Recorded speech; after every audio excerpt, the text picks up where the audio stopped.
अच्छा जी, अस्सलाम वालेकुम दोस्तों, क्या हाल है। अच्छा जी, अक्सर लोग जो है ना वो सवाल करते हैं कमेंट में भी कि यार बताएं कि शहद की मक्खी किस जगह पे बैठती है, ज़्यादा दरख्तों के अलावा भी कहीं बैठती है।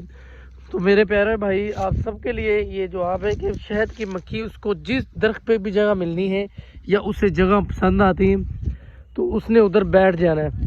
अभी आपको बताता हूँ, एक छोटा सा बेरी का दरख्त है और बिल्ला मक्खी है ये, जो अक्सर आप मेरी वीडियो देखते रहते हैं। मैं दीवारों से भी शहद उतारता हूँ, दरख्तों के अंदर भी ये छत्ते लगाती है और माशाल्लाह काफ़ी मकदार में शहद लगाती है। और चूँकि ये मक्खी बहुत मेहनती होती है, बड़ी मक्खी से भी, तो इसका शहद भी बहुत लजीजा होता है माशाल्लाह से। तो ये छोटे सा एक बेरी का दरख्त है, वहाँ पे ये बैठ गई और मैं आपको दिखाता हूँ मक्खियाँ किस तरह आ जा रही हैं, शहद कलेक्ट करके ला रही हैं। ये देखें,